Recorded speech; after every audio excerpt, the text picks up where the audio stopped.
Bien, ahí compartiendo está la antena de la 104.1 FM, las dos de Grupo Fórmula. Y tenemos, pues sí, ciertamente un espacio de privilegio en el Valle de México, por eso es que se escucha tan bien la estación, por la potencia, y es una frecuencia modulada, pues se escucha en buena parte de los municipios también aledaños, obviamente respetando todo y no invadiendo otras frecuencias, porque la ley de radiocomunicación no lo permite.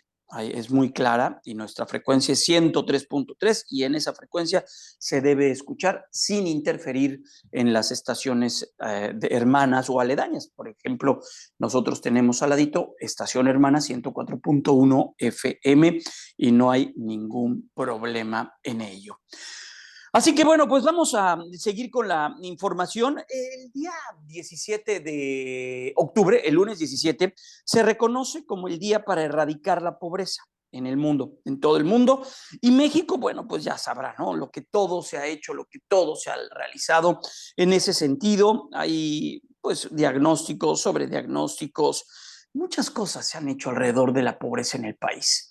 Pero, ¿qué es y cómo es que se atiende y cómo es que se trabaja para poder entender pues, la problemática multidimensional que significa la pobreza? Porque la pobreza tiene que estar primero bien localizada, saber a qué podemos o a qué debemos llamar pobreza. Hay niveles de pobreza, cómo poder atenderlos, porque se tienen que de atender de manera diferente. Platicamos con José Nabor Cruz Marcelo, secretario ejecutivo del Coneval, y esta es parte de esa charla. Bueno, como recordarás, desde Coneval tenemos dos tipos de indicadores para ir monitoreando los niveles de pobreza en nuestro país. El primero, que es producto del levantamiento que hace INEGI de la encuesta nacional Ingreso-Gasto de los Hogares, pues es el indicador de pobreza multidimensional. En su momento, Coneval dio a conocer los datos, que son los más recientes a la fecha del día de hoy, que son para 2020, donde el 43.9% de la población está en situación de pobreza multidimensional. Tuvimos este incremento entre 2018 y 2020, justamente porque el levantamiento de la ENIC de ese año se dio en el segundo semestre de 2020, cuando teníamos ciertamente la contracción de la economía y sobre todo los mercados y de los ingresos laborales en ese sentido. Ahora bien, el día de hoy, justo en el contexto de este Día Internacional, Coneval dio a conocer una actualización de la estimación de los niveles de pobreza a nivel municipal por grupo de población. Los datos municipales los dimos a conocer el pasado 15 de diciembre, pero en esta ocasión ya acompañamos ese dato con la desagregación municipal. Me parece que es muy importante que el Estado mexicano cuente con este dato a ese nivel de desagregación. Por poner algunos datos muy puntuales, si bien en el promedio nacional los menores de 17 años, niñas, niños y adolescentes, en el agregado nacional corresponde al 52% de este grupo poblacional en situación de pobreza multidimensional. El dato que damos a conocer el día de hoy, ya en la desagregación a nivel municipal, pues confirma que desafortunadamente tenemos todavía de los 2.440 municipios, un poco más de 863 municipios, donde el 80% o más de las niñas, niños y adolescentes está en situación de pobreza multidimensional. ¿Dónde se ubican estos municipios? Pues en su mayoría en Guerrero, Oaxaca, Chiapas, incluso en la parte sureña de Puebla y de Veracruz. Entonces, tenemos evidentemente también la contraparte, un conjunto de municipios, 234, donde el rango de pobreza en niñas, niños y adolescentes es entre 20 y 40%, pero me parece que ciertamente la mayor problemática se centra sobre todo en Chiapas, tal y como lo damos a conocer el día de hoy, tanto a nivel porcentaje como en números absolutos, el municipio de Ocosingo y el municipio de Chilón, ambos de Chiapas, son los que concentran el mayor número de niñas y niños adolescentes en situación de pobreza multidimensional. Tremendo. Ahora bien, y en ese sentido, doctor, la población indígena también asociada a niveles de precariedad es la más golpeada también en ese sentido, y también los jóvenes, los adolescentes, las niñas de ese sector de la población, ¿verdad? Absolutamente. En el agregado nacional, en su momento dimos a conocer que el 76.8% de los mexicanos hablantes de lengua indígena estaban en una situación de pobreza multidimensional, y sobre todo en esta caracterización de la población del país es mucho más fuerte el nivel de pobreza extrema.